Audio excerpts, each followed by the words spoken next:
ان الحمد للہ الصلاۃ والسلام علی اشرف الانبیاء والمرسلین نبینا محمد صلی اللہ علیہ وسلم وعلی آلہ و اصحابہ اجمعین۔ نہایت ہی محترم ناظرین اکرام، السلام علیکم۔ Q.Grammar میں الحمدللہ ہم سورہ البقرہ کی آیت نمبر 49 تک پہنچ چکے ہیں، اور پچھلے لیکچر میں ہم نے آیت نمبر 49 کور کی تھی۔ آج انشاءاللہ دو آیات 50 اور 51 انشاءاللہ کور کریں گے۔ تو چلتے ہیں سورہ البقرہ کی آیت نمبر 50 اور 51 کی پریزنٹیشن کی طرف۔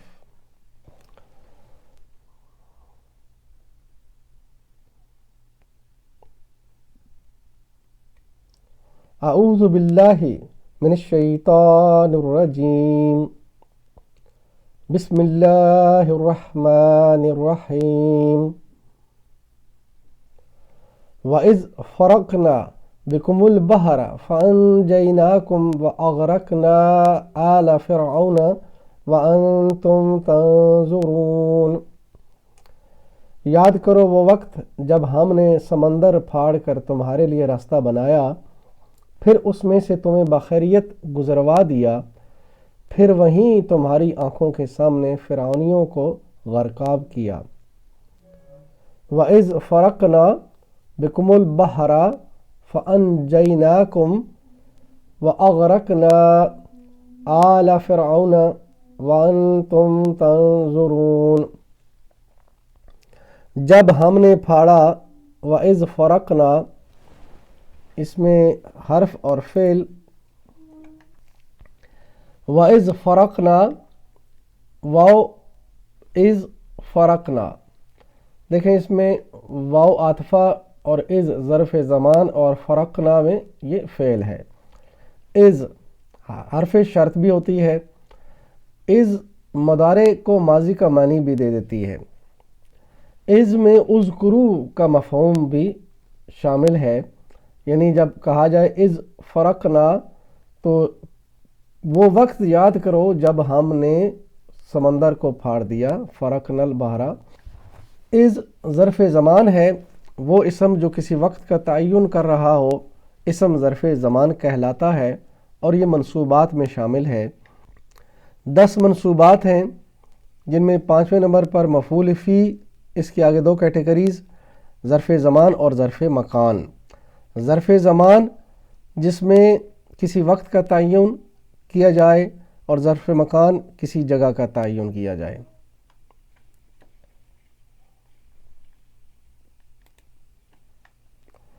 فرقنا،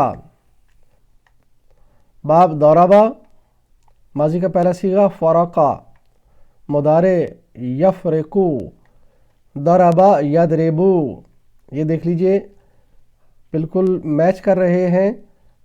ضربا فرقا، یضربو یفرقو۔ فرقنا آیہ مبارکہ میں آیا ہے فرقنا، اور یہ ہے یہاں پہ ماضی جمع متکلم، ماضی جمع متکلم مذکر، فرقنا ضربنا کے وزن پہ، ہم نے پھاڑا جدا کیا۔ فرقنا یہ متعلق ہے اِذ، یعنی وہ وقت یاد کرو جب ہم نے پھاڑ دیا تھا کس کو؟ سمندر کو۔ بِكُمُ الْبَحْرَ، تمہارے لیے سمندر کو، تو اس میں بکم مرکب جاری، میم جاری، مطلب مرکب جاری پلس مفعول البحر۔ بِكُمُ الْبَحْرَ، بی پلس کم، مرکب جاری، متعلق ہے فرقنا۔ بکم تمہارے لیے کیا کیا؟ فرقنا، پھاڑ دیا۔ البحر کس کو؟ مفعول کون ہے؟ البحر، اور اس لیے یہ زبر کے ساتھ آیا، اور مفعول ہمیشہ منصوب حالت میں آئے گا۔ فرقنا کا یہ مفعول بھی ہے، مرکب جاری۔ فَأَنْجَيْنَاكُمْ، پھر ہم نے بچایا تم کو، یہ فعل فا اس میں عاطفہ، یہ دیکھ لیتے ہیں ہم۔ فَأَنْجَيْنَاكُمْ، انجینا کا مادہ نون جیم واو. مزید فی کا باب ہے. اسلمہ ماضی کا پہلا صیغہ انجا، مضارع کا پہلا صیغہ ینجی، اور یہ باب اسلمہ یسلمو انجا ینجی. یہ واو چونکہ حروف علت میں سے ہے تو تعلیل کے بعد یہ واو یا میں بدلا تو انجا ینجی بنا. انجینا یہ دیکھیں کس جگہ پہ چارٹ میں، ماضی کی گردان میں متکلم جمع، ماضی متکلم جمع مذکر کے لیے انجینا، اسلمنا کے وزن پہ، ہم نے نجات دی.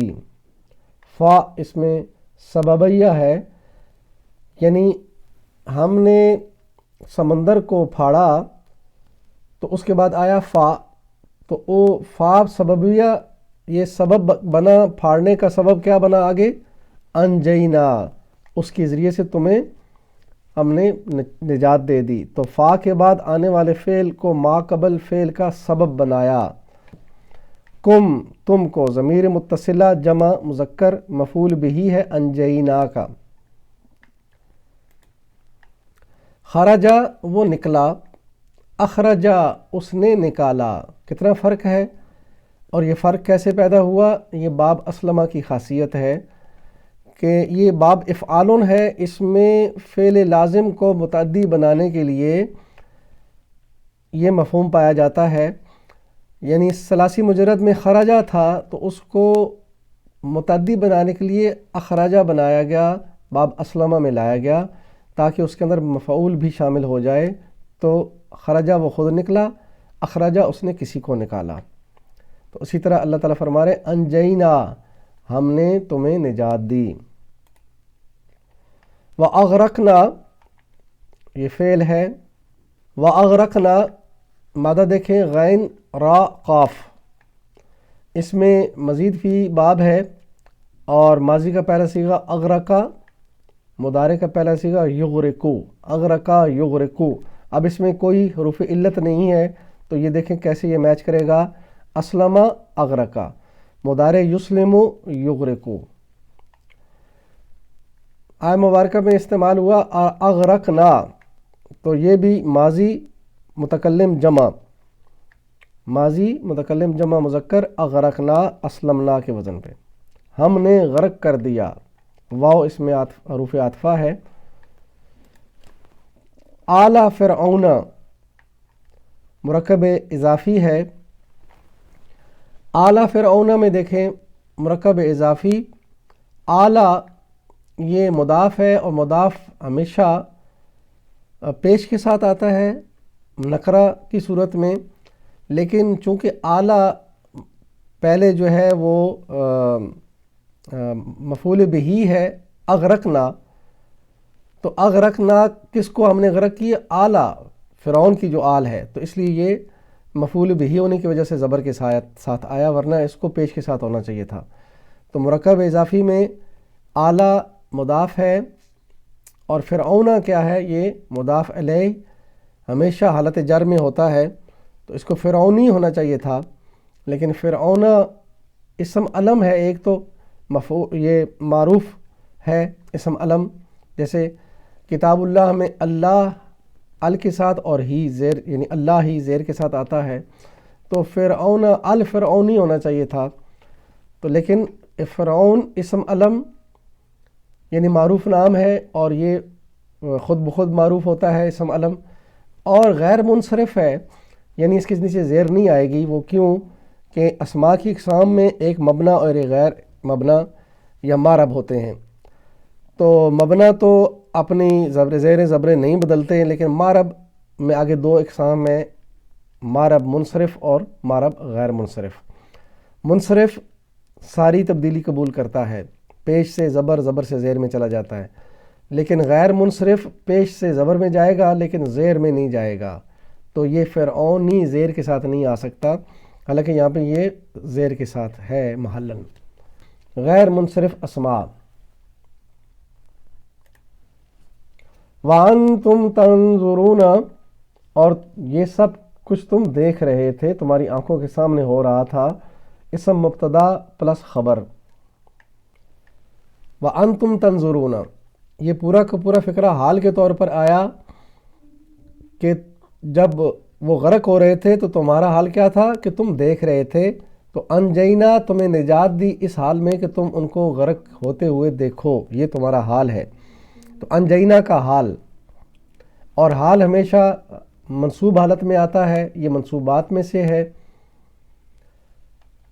وَأَنْتُمْ تَنْظُرُونَ، اس میں واو حالیہ ہے، انتم اسم ضمیر منفصلہ یعنی علیحدہ سے آیا ہے، وَأَنْتُمْ، اور انتم اسم مبتدا ہے، اور یہاں انتم دیکھیں یہ ضمائر منفصلہ اور متصلہ، مذکر جمع انتم۔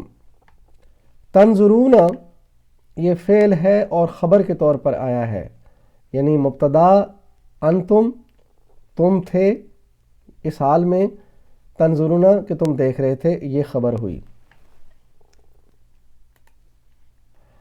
تنظرون اس کا مادہ نون ضا را،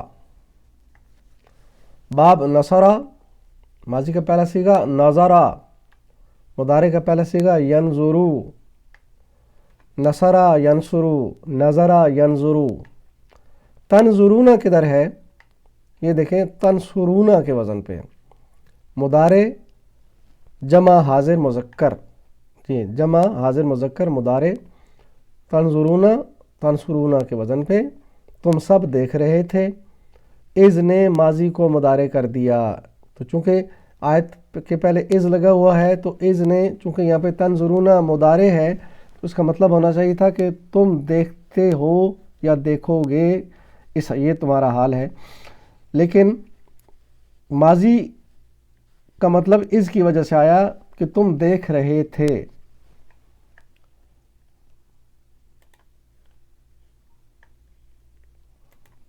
وَإِذْ وَعَدْنَا مُوسَىٰ 40 لَيْلَةً ثُمَّ اتَّخَذْتُمُ الْعِجْلَ مِن بَعْدِهِ وَأَنْتُمْ ظَالِمُونَ، یاد کرو جب ہم نے موسیٰ کو 40 شبانہ روز کی قرارداد پر بلایا تو اس کے پیچھے تم بچھڑے کو اپنا معبود بنا بیٹھے، اس وقت تم نے بڑی زیادتی کی تھی۔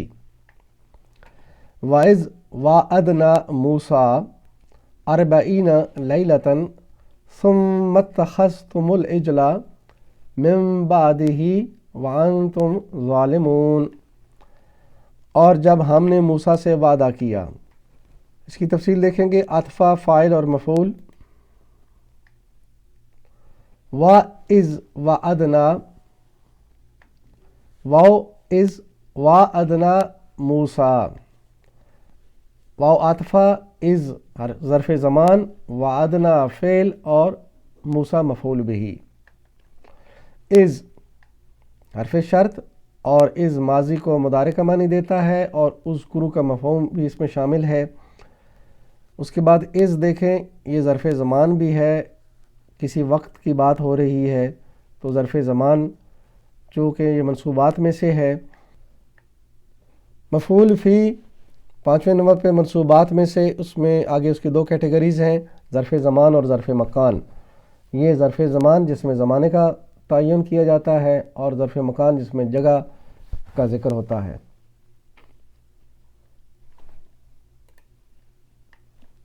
وعدنا مادہ واو عین دال، باب جو ہے مزید فی کا جاہدا، اور ماضی کا پہلا صیغہ وعدہ، مضارع یواعدو، جاہدا یجاہدو، وعدہ یواعدو، اور وعدنا کہاں پہ ہے؟ یہاں پہ وعدنا جاہدنا کے وزن پہ، ماضی جمع متکلم مذکر کا صیغہ ہے، وعدنا ہم نے وعدہ کیا۔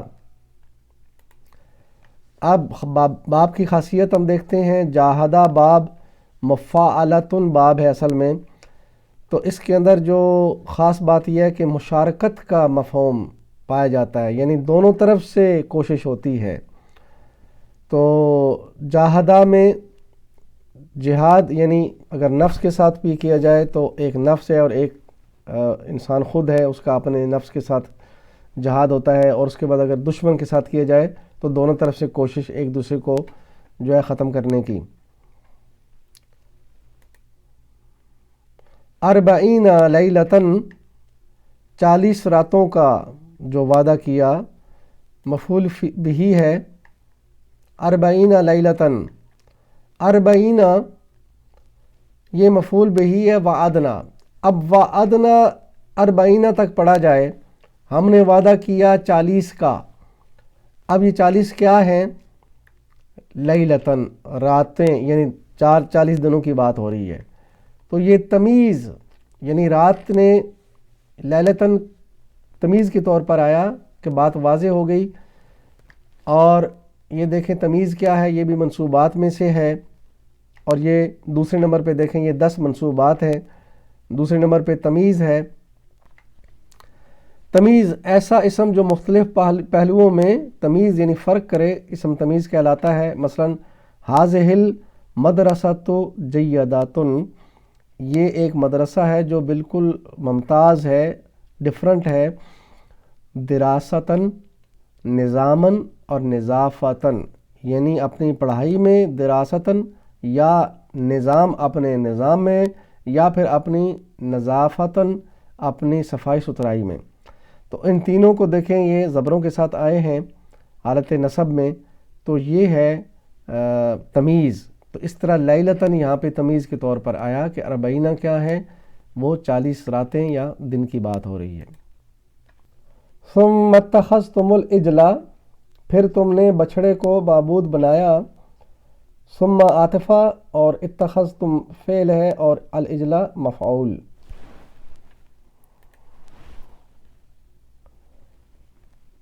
دیکھیں عاطفہ فعل اور مفعول بھی ہے۔ ثم عاطفہ، حروف عاطفہ یہ عمومی طور پر جو قرآن پاک میں حروف عاطفہ استعمال ہوئے، او، وا، ثم، فا، ام، حتی، لا، لیکن، بل۔ ثم کا مطلب پہلے اور دوسرے کام کے درمیان کوئی اور کام نہ ہوگا، ترتیب قائم رہے گی، وقت کی کوئی قید نہیں۔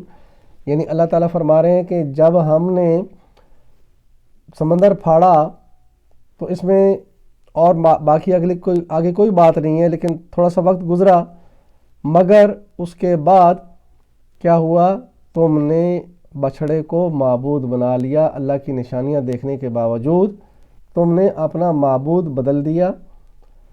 اتخذتم فعل پلس فاعل دونوں اس میں شامل ہیں، اتخذ فعل ہے، اتخذتم۔ العجل یہ اسم منصوب اور یہ مفعول بھی ہے۔ اتخذتم تم نے کیا کیا، کس کو تم نے اپنایا؟ تو یہ ہے العجل، بچھڑے کو تم نے اپنا معبود بنا لیا۔ فاعل اپنی اصلی حالت میں ہمیشہ مرفوع اور مفعول ہمیشہ منصوب حالت میں ہوتا ہے، یہ یاد رکھیے۔ فاعل پیش کے ساتھ آئے گا اور مفعول ہمیشہ زبر کے ساتھ آئے گا۔ اتخذتم میں اس کا مادہ حمزہ، خا، زال، باب مزید فی کا اختلافا، ماضی کا پہلا صیغہ اتخذا، مضارع کا پہلا صیغہ یتخذو، اختلفا یختلفو، اتخذا یتخذو۔ اور اتخذتم کدھر ہے یہ دیکھ لیجئے، ماضی جمع حاضر مذکر، اتخذتم اختلفتم کے وزن پہ، تم سب نے اپنا لیا، بنا لیا۔ باب کی خاصیت اس میں دیکھیں، اختلافہ باب ہے، افتعال باب کا نام ہے۔ اس میں خاصیت کیا ہے کہ اہتمام کا مفہوم ہے۔ اجتہادہ اس نے محنت کی، بڑا اہتمام کیا۔ اکتسبہ اس نے کمائی کی، بڑی محنت کی۔ اقتربا قریب آ لگا، للناس حسابہم وہم فی غفلۃ موردون۔ اللہ فرما رہے ہیں کہ اقتربا قریب آ لگا ہے، بڑا اہتمام ہوا ہے اس کے لیے، لوگوں کے حساب کا وقت یعنی قیامت بہت قریب آ لگی ہے۔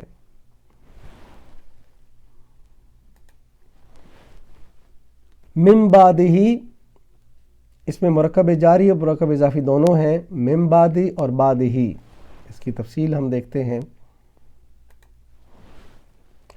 من بعدہی، من بعدی اس میں دیکھیں یہ ہے مرکب جاری، اور آگے بعد ہی مرکب اضافی۔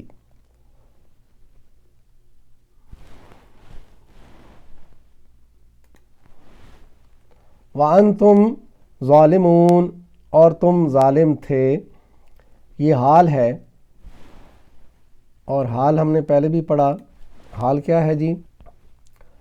وَأَنْتُمْ ظالمون، یہ حال ہے اتخذتم کا۔ اتخذتم تم نے بنا لیا، کیا بنا لیا؟ معبود، کس کو؟ بچھڑے کو۔ تو بچھڑے کو جب تم نے معبود بنایا تو تمہارا حال کیا تھا؟ وَأَنْتُمْ ظَالِمُونَ، تو اس وقت تم بالکل ظالم ہو چکے تھے۔ منصوبات میں سے ہے، حال ہمیشہ منصوبات میں یعنی نصب کے ساتھ آئے گا، حالت نصب میں۔ وَأَنْتُمْ ظَالِمُونَ، واو اس میں حالیہ ہے، اور انتم ضمیر منفصلہ، اور آگے انتم جو ہے اسم مبتدا بھی ہے۔ یہ دیکھیں منفصلہ یعنی علیحدہ سے ضمیر آئی، جمع مذکر جمع کے لیے انتم، اور ظالمون اس میں کیا ہے؟ اس میں فعل ہے خبر کے طور پر، محلاً مرفوع ہے، یہ یعنی مبتدا اور اس کی خبر ہے ظالمون۔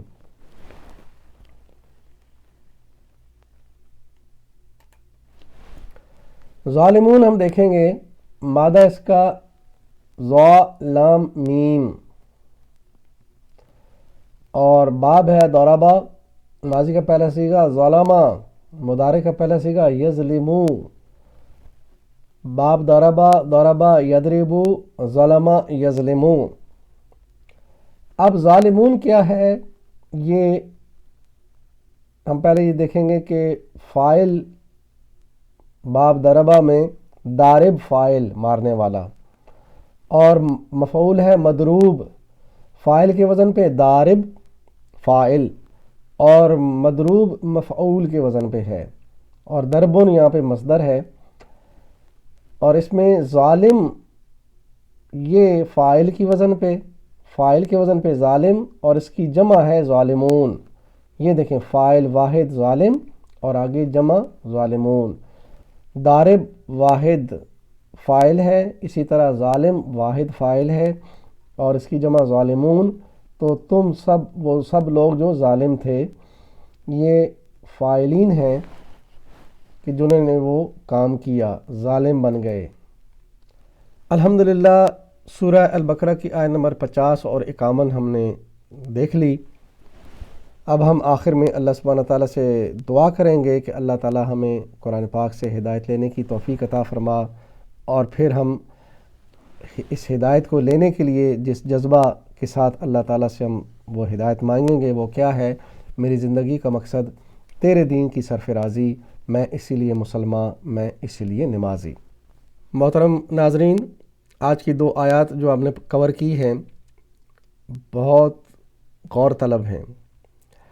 اللہ سبحانہ تعالیٰ بنی اسرائیل کو یاد کروا رہے ہیں کہ وہ وقت یاد کرو، اللہ اپنی نعمتیں، اپنی فضل یاد کروا رہا ہے ان کو کہ جب ہم نے تمہیں نجات دلائی فرعونیوں سے، سمندر پھاڑ کے، اور تمہارے سامنے وہ غرق ہو رہے تھے، تم خود دیکھ رہے تھے۔ تو اس کے بعد کیا ہوا کہ جب موسیٰ 40 دنوں کے لیے اللہ سبحانہ تعالیٰ کے پاس ملاقات کے لیے گئے کہ اس کی غیر موجودگی میں تم نے بچھڑے کو معبود بنا لیا۔ تو یہ ساری باتیں اللہ سبحانہ تعالیٰ ہمیں قرآن پاک میں ان کے لیے یہ کہانی ان کی بتلا رہے ہیں۔ اصل میں تو یہ سارا کچھ ان سے قیامت کے دن پوچھا جائے گا۔ یہاں ان کو صرف یاد دلایا جا رہا ہے کہ تمہارے اوپر نعمتیں کی تھیں اور تمہیں بچایا تھا، اور تم نے پھر بھی کتنی نافرمانیاں کیں، اور ابھی بھی موقع ہے، یہ نبی تمہارے سامنے آ گئے ہیں، ان کو مان لو اور اپنے گناہوں کی معافی مانگ کر دوبارہ سے اللہ کے منظور نظر ہو جاؤ۔